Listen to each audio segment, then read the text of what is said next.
Hello everyone.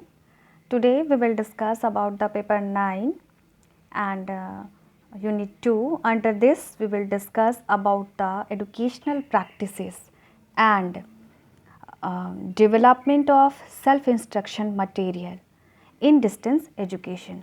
दूरस्थ शिक्षा में क्या प्रमुख शैक्षिक अभ्यास होते हैं या प्रक्रियाएं होती हैं और जो स्वनिर्देशित सामग्री होती हैं अध्ययन की, उनका विकास कैसे होता है किसी भी दूरस्थ शिक्षा में। आज हम इसके बारे में अध्ययन करेंगे। आइए हम स्टार्ट करें। सबसे पहले हम डिस्कस करेंगे कि सेल्फ इंस्ट्रक्शन मटेरियल होता क्या है, स्वनिर्देशित अधिगम सामग्री होती क्या है। जैसा कि हमने कल डिस्कस किया है कि दूरस्थ शिक्षा एक ऐसी शिक्षा प्रणाली है जहाँ पे छात्र और शिक्षक प्रत्यक्ष रूप से बातें नहीं करते हैं या फिर प्रत्यक्ष रूप से अन्योन्य क्रिया या इंटरैक्शन नहीं करते हैं। वो डिफरेंट प्लेस में डिफरेंट टाइम पे इंटरैक्ट करते हैं और अपने ऑब्जेक्टिव्स तक पहुंचते हैं। ओके, तो जब छात्र और शिक्षक प्रत्यक्ष होते हैं तो हमारी टीचिंग लर्निंग मटेरियल्स कुछ और होती हैं, और जब या उसका स्वरूप या उसका स्ट्रक्चर कुछ और होता है। और जब हम दूरस्थ शिक्षा की बात करते हैं, डिस्टेंस लर्निंग की बात करते हैं, जहाँ पे टीचर और स्टूडेंट्स जो क्या है प्रत्यक्ष नहीं हैं, तब यहाँ पे जो लर्निंग मटेरियल्स होते हैं वो सेल्फ इंस्ट्रक्ट होते हैं, स्वनिर्देशित होते हैं। मतलब सीखने की सामग्री आपको दी जाती है मगर उसकी दिशा और निर्देश आप खुद करते हैं।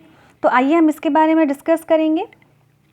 स्व अधिगम सामग्री जो है, स्वनिर्देशित अधिगम सामग्री या फिर सेल्फ इंस्ट्रक्शन लर्निंग मटेरियल्स जो हैं वो किसी भी दूरस्थ शिक्षा का मूल आधार है, उसका बेसिक लेवल है या बेसिक कंपोनेंट है, हम कह सकते हैं।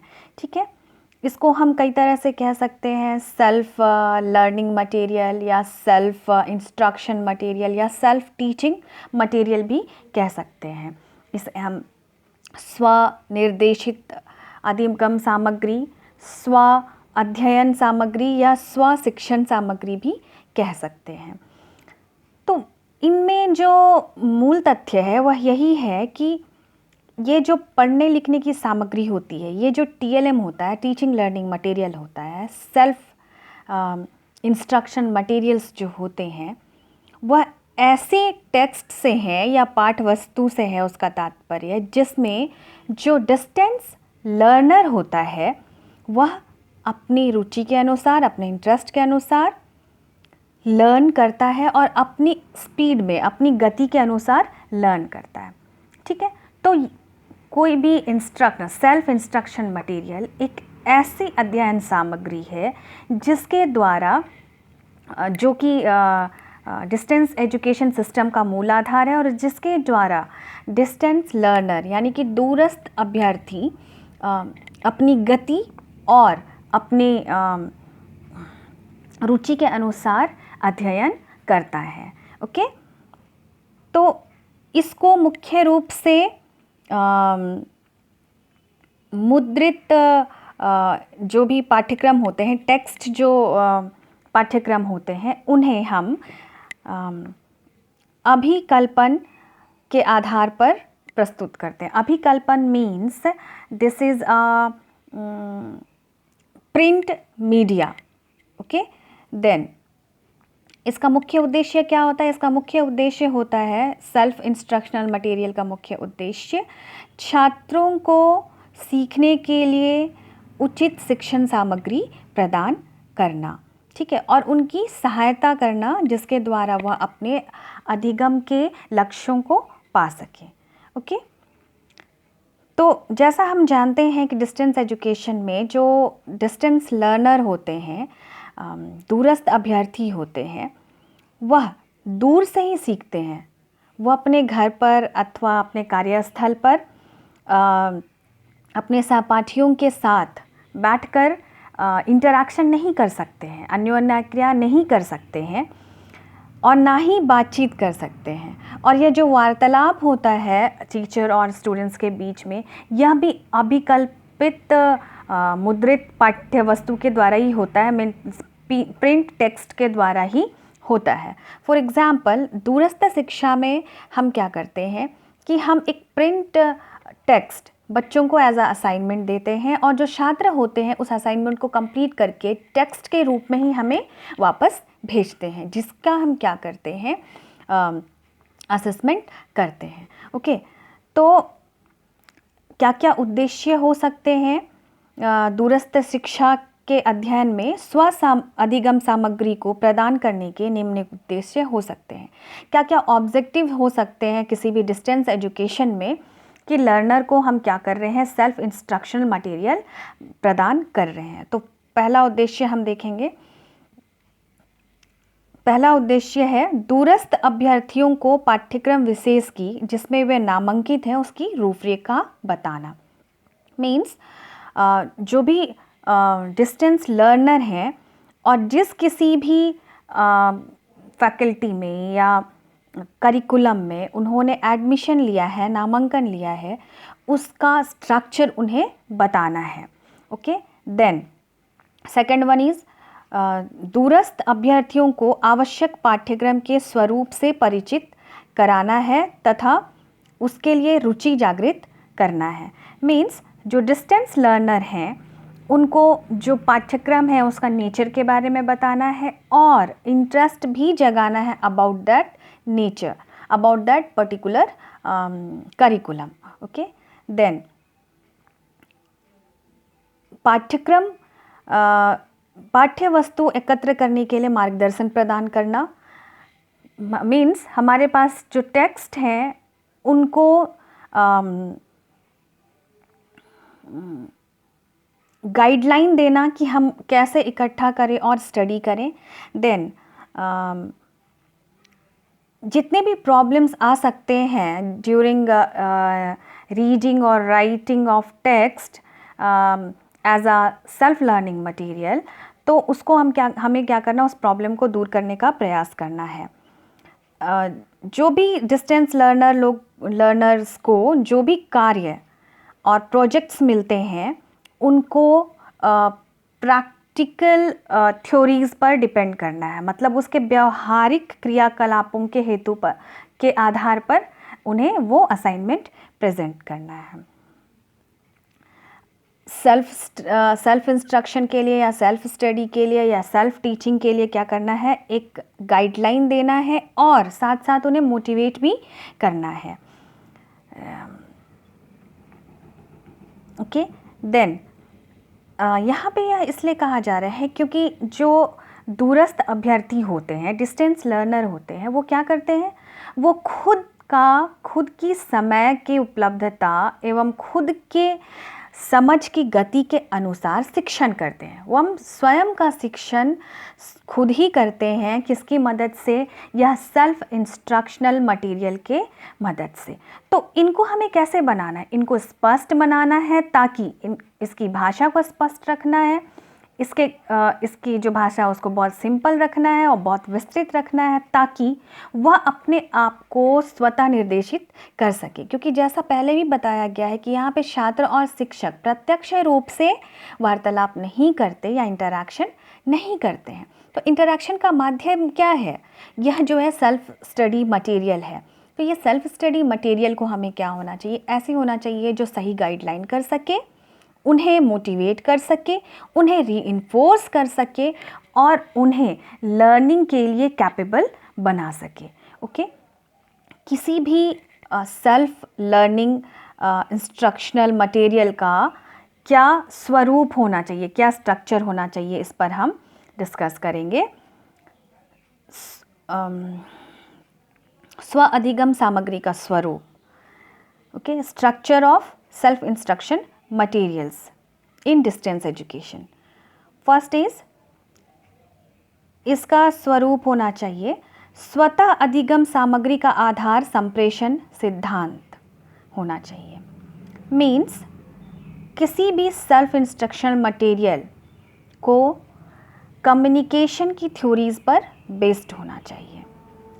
कम्युनिकेशन की थ्योरीज़ और इफ़ेक्टिव कम्युनिकेशन थ्योरी हमें बताती है कि कम्युनिकेशन किस प्रकार से ज़्यादा इफ़ेक्टिव हो सकता है, चाहे वो रिटन माध्यम से हो या प्रिंट मीडिया के माध्यम से हो या फिर ऑडियो हो या विजुअल हो, वह किस तरह से प्रभावी हो सकता है। तो इन सिद्धांतों को ध्यान में रखना है जब हम किसी भी सेल्फ इंस्ट्रक्शन मटेरियल का स्वरूप निर्धारण कर रहे हैं। देन सेकंड वन इज स्व अधिगम सामग्री के निर्माण का आधार अधिगम के सिद्धांत।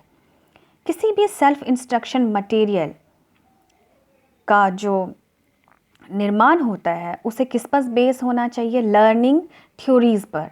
ओके, तो इस लर्निंग थ्योरीज़ हमें क्या बताती है, लर्निंग थ्योरी हमें बताती है कि परिणाम का ज्ञान या फीडबैक किसी भी तरह का फीडबैक जो स्टूडेंट्स दे रहे हैं उसे हम कैसे देंगे, पॉजिटिव एंड रीइंफोर्समेंट को यूज़ करेंगे। We can say positive reinforcement को यूज़ करेंगे for giving feedback. Okay, then जो भी रीइंफोर्समेंट हम देते हैं छात्रों को उसमें बहुत कम से कम देर करना है, पुनर्बलन प्रदान करने में कम से कम विलंब करना है। जटिल व्यवहारों की व्याख्या हेतु छोटे छोटे घटक उपघटक के रूप में अधिगम का विभाजन करना है। ठीक है, तो जो ये बता रहा है कि जितने भी कॉम्प्लेक्स बिहेवियर होते हैं ओके इन आर लर्निंग, उसको हमको क्या क्या करना है, एक छोटे छोटे पार्ट में देना है। लाइक हम किसी भी क्लास में जब पढ़ाते हैं तो हम इंट्रोडक्शन देते हैं, उसका एक्सप्लेनेशन करते हैं।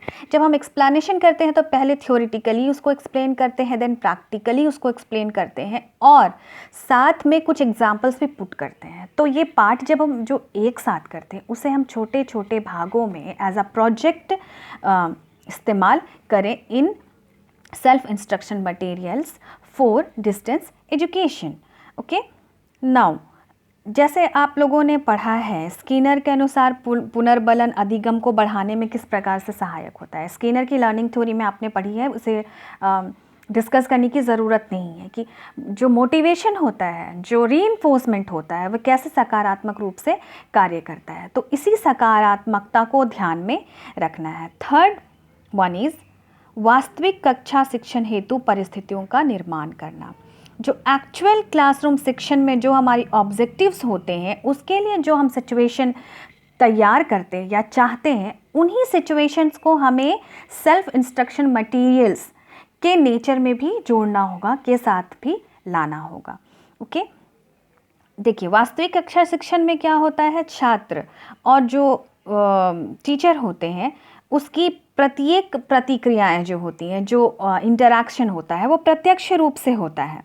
ठीक है, और इसी को हमें अप्रत्यक्ष रूप से भी उनमें जागृत करना है। जैसे हम सेट इंडक्शन करते हैं, मतलब बच्चों का ध्यान अपनी ओर आकर्षित करते हैं, तो हमें टेक्स्ट ऐसे डेवलप करने हैं इन सेल्फ इंस्ट्रक्शन मटेरियल कि छात्र उस टेक्स्ट पर, उस पाठ्य वस्तु पर अपना ध्यान केंद्रित कर ले। ठीक है, देन नेक्स्ट इज एक्सप्लेनेशन। जब हम एक्सप्लेनेशन करते हैं तो बच्चे क्या करते हैं, इमेजिनेशन करते हैं। हमें अपने टेक्स्ट को सेल्फ इंस्ट्रक्शन मटेरियल में ऐसे टेक्स्ट लाने होंगे या पाठ्य वस्तु लाने होंगे और इस प्रकार मुद्रित करना होगा कि छात्र क्या करेंगे, उसमें लर्निंग करेंगे ज़्यादा से ज़्यादा एक्टिव हो करके और प्रैक्टिकली व्यवहारिक रूप से। ठीक है, तो ऐसा क्या होगा कि विषय को हम छोटे छोटे खंडों में बांटेंगे और इसके बीच में हम बोध के प्रश्न, कॉम्प्रिहेंसिव क्वेश्चंस को रख करके क्या करेंगे, ज्ञान प्राप्त करने की कोशिश करेंगे। तो हमारे टेक्स्ट में कुछ खास बातें होनी चाहिए in self instruction material. Okay, इसे रोचक और लचीला, इसका स्वरूप रोचक और लचीला होना चाहिए। इसका स्ट्रक्चर कैसा होना चाहिए, बिल्कुल फ्लेक्सिबल होना चाहिए और इंटरेस्टिंग भी होना चाहिए। कैसे इंटरेस्टिंग होना चाहिए और लचीला होना चाहिए, इसका क्या अर्थ है। जैसा कि हम पहले भी चर्चा कर चुके हैं कि छात्र अपनी रुचि, गति और अपनी समय उपलब्धि के अनुसार सीखते हैं, तो इसे हमें उसी प्रकार लचीला बनाना है। ठीक है, कि छात्र उसको अपने पढ़ने की गति या समझने की गति, अपने समय की उपलब्धता और अपनी रुचि के अनुसार पढ़ सकें। ओके, देन व्यवहारिकता, it should be always practical. तो इसके स्वरूप में कुछ चीज़ें होनी चाहिए, जिसको फिर से मैं एक बार दोहरा रही हूँ। स्व अधिगम सामग्री के स्वरूप या structure of distance learning materials के स्ट्रक्चर में क्या क्या होना चाहिए, कि इसका आधार होना चाहिए क्या, कम्युनिकेशन थ्योरीज़ पर होना चाहिए। इसका आधार लर्निंग थ्योरीज़ पर भी आधारित होना चाहिए। एंड हमें शिक्षण की परिस्थितियों का समावेश करना चाहिए उसमें। देन इसे रोचक और लचीला होना चाहिए, इसे इंटरेस्टिंग और फ्लेक्सिबल होना चाहिए, इसे व्यवहारिक होना चाहिए। इसके स्वरूप में, इसके स्ट्रक्चर में व्यवहारिकता होनी चाहिए या प्रैक्टिकेबिलिटी होनी चाहिए। ठीक है, अब देखेंगे कि दूरस्थ शिक्षा में सेल्फ लर्निंग मटेरियल जो हैं उसके विकास के लिए आवश्यक तत्व क्या क्या हैं। तो फर्स्ट है इसका विकास, सेल्फ इंस्ट्रक्शन मटेरियल का जो डेवलपमेंट है वो डिपेंड करता है दूरस्थ शिक्षा के पाठ्यक्रमों के आधार पर या उनके उद्देश्यों के आधार पर। तो दूरस्थ शिक्षा का जो पाठ्यक्रम होता है और उसमें जो सेल्फ इंस्ट्रक्शनल मटेरियल होते हैं, इसमें निम्नलिखित तत्व शामिल किए जाते हैं। फर्स्ट, अधिगम के उद्देश्य का प्रस्तुतिकरण एवं व्याख्या।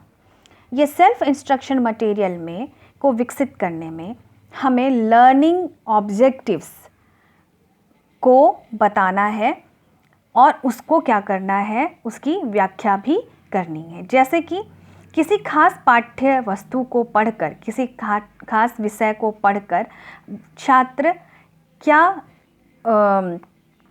किस लक्ष्य को प्राप्त कर सकेंगे, किस लर्निंग गोल को प्राप्त कर सकेंगे, इसको इंट्रोड्यूस करना है और उसकी व्याख्या करना है। ये पहला तत्व है। दूसरा तत्व है इसके विकास का अध्ययन सामग्री के माध्यम से संवाद। जो भी हम टॉक करते हैं इन अ क्लासरूम वो प्रत्यक्ष रूप से करते हैं, लेकिन जो दूरस्थ अभ्यर्थी होते हैं, डिस्टेंस लर्नर जो होते हैं, उनके लिए एक ऐसा अध्ययन सामग्री का निर्माण करना जिसके माध्यम से हम क्या करें, इंटरैक्शन कर सकें about their learning. Okay, then व्यक्तिगत जुड़ाव को महत्व। जो भी इंस्ट्रक्टर इंस्ट्रक्शनल मटेरियल का निर्माण करते हैं इन डिस्टेंस एजुकेशन, उनके मटेरियल के साथ साथ छात्रों को उस मटेरियल में जुड़ाव का होना आवश्यक है। देन अध्ययन कौशलों के विकास पर केंद्र बिंदु। यह किस पर सेंटर्ड होना चाहिए, यह स्टडी जो स्किल ऑफ लर्निंग्स है या स्टडी स्किल्स पर क्या होनी चाहिए, सेंटर्ड होनी चाहिए। अध्येता की प्रकृति और आवश्यकता को ध्यान में रखना चाहिए जब हम सेल्फ इंस्ट्रक्शन मटेरियल बना रहे हैं। तो अध्येता मीन्स क्या हो गया, डिस्टेंस लर्नर का क्या नेचर है, क्योंकि डिस्टेंस लर्निंग में उम्र की समय सीमा नहीं होती, जेंडर अलग अलग होते हैं, उनका कल्चरल स्टेटस अलग अलग होता है, उनका सोशल स्टेटस अलग अलग होता है। तो उनकी अकॉर्डिंगली उनकी प्रकृति को, उनके नेचर को और उनके नीड को ध्यान में रखना पड़ता है। And this is a very tough job. फिर भी इसे बहुत जो सेल्फ इंस्ट्रक्शन मटेरियल डेवलप किया जाता है इन डिस्टेंस एजुकेशन, इसमें इन बातों का ध्यान रखा जाता है। देन लास्ट वन इज़ राष्ट्रीय एवं सामाजिक लक्ष्यों को समाहित किया जाना। दो हमारे लर्निंग का जो भी गोल होता है, ऑब्जेक्टिव होता है, वह ज़्यादा से ज़्यादा समाज के हित में होना चाहिए होता है, इसलिए हमें समाज के हित को ध्यान में रखना चाहिए। तो जो हम सेल्फ इंस्ट्रक्शन मटेरियल डेवलप किया जाता है, इसमें भी नेशनल एंड सोशल ऑब्जेक्टिव्स को क्या किया जाता है, इंक्लूड किया जाता है। इसकी क्या आवश्यकता होती है, सेल्फ इंस्ट्रक्शनल मटेरियल की डिस्टेंस एजुकेशन में क्या आवश्यकता होती है, इसकी हम चर्चा करेंगे। क्योंकि हम जानते हैं कि प्रत्यक्ष रूप से छात्र और शिक्षक डिस्टेंस एजुकेशन में सामने नहीं आ सकते हैं और वार्तालाप नहीं कर सकते हैं, तो ये वार्तालाप जो है इसके लिए जो भी इंटरैक्शन इनडायरेक्टली छात्रों और शिक्षकों के बीच में होता है इन डिस्टेंस एजुकेशन, दूरस्थ शिक्षा में, यह उसके लिए एक माध्यम का काम करती हैं, एक गाइडलाइन का काम करती है, जो कि जैसे कि जो सेंडर रिसीवर और जो सेंडर के मैसेज को रिसीवर तक पहुंचाती है through the message, and the channel is self instructional material. Okay, वो चैनल क्या होता है, माध्यम क्या होता है, सेल्फ इंस्ट्रक्शन मटेरियल के रूप में होता है। इसलिए इसे मूल आधार कहा जाता है, बेस कहा जाता है फॉर एनी डिस्टेंस लर्निंग। ठीक है, इसकी क्या क्या विशेषताएं हैं? यह होता है स्वव्याख्यात्मक, जिसमें हम जिसको कह सकते हैं कि सेल्फ डिस्कशन होता है। इसके अंतर्गत सेल्फ डिस्कशन होता है, छात्र खुद व्याख्या करते हैं, इसलिए इसकी विषय वस्तु और प्रस्तुतिकरण जो है वह भाषा की दृष्टि से बिल्कुल स्पष्ट होनी चाहिए, कोई ग्रामेटिकल एरर नहीं होनी चाहिए। मतलब 7 C's ऑफ कम्युनिकेशन का इसमें ध्यान रखना चाहिए। इसकी विशेषता यह होती है कि यह स्वपूर्ण होता है, यह सेल्फ कंप्लीट मटेरियल होता है फॉर लर्निंग, क्योंकि वह खुद ही गाइड करता है। इसके द्वारा छात्र खुद का शिक्षण स्वयं के द्वारा ही करते हैं। स्वनिर्देशित होता है, ठीक है, सेल्फ गाइडेड होता है, यह इसकी विशेषता है। स्व अभिप्रेरक होता है, जो लर्निंग मटेरियल होती है वो क्या होती है, स्व मोटिवेशनल होती है, सेल्फ मोटिवेशनल होती है। ओके, स्व अधिगम, यहाँ पे सेल्फ लर्निंग होती है। छात्र सेल्फ इंस्ट्रक्शनल मटेरियल के माध्यम से खुद की लर्निंग खुद ही करते हैं। इसमें स्वमूल्यांकन भी होता है, स्टूडेंट्स खुद को स्वयं फीडबैक देते हैं और खुद ही अपने आप को असेस भी करते हैं। इस मटेरियल को इस प्रकार से विकसित किया जाता है। ओके, देन यह अधिगम के सिद्धांतों पर आधारित होता है, जैसा कि पहले ही बता दिया गया है, लर्निंग थ्योरीज पर बेस्ड होता है। लक्ष्य वर्ग की सुविज्ञता, जो भी डिस्टेंस लर्नर है, लक्ष्य वर्ग मीन्स जो भी डिस्टेंस लर्नर हैं जिनको लर्निंग करनी है, उनके बारे में ज़्यादा से ज़्यादा जानकारी प्राप्त होती है। तो ये क्या करते हैं, क्योंकि डिफरेंट बैकग्राउंड से आते हैं, ये दूरस्थ शिक्षा पाठ्यक्रम में विभिन्न भाषागत योग्यताओं वाले भी होते हैं। हो सकता है हिंदी माध्यम के हों या इंग्लिश माध्यम के हों, तो उनको उस आधार पर क्या करना चाहिए, हमें लर्निंग मटेरियल डेवलप करके उसे वितरित करना चाहिए। ओके, तो आज हमने डिस्कस किया कि एजुकेशनल प्रैक्टिसेस क्या क्या हैं in any distance education, and कैसे सेल्फ इंस्ट्रक्शन मटेरियल का विकास किया जाता है और उनकी विशेषता क्या होती है और उनके विकास में किन किन बातों को ध्यान में रखना होता है। और in our next video lecture we will discuss about the open learning system, जिसमें हम ओपन स्कूल और ओपन यूनिवर्सिटीज़ के बारे में अध्ययन करेंगे। मुक्त अधिगम व्यवस्था के बारे में अध्ययन करेंगे, जिसमें हम मुक्त विद्यालयों और मुक्त विश्वविद्यालयों के बारे में चर्चा करेंगे। Thank you.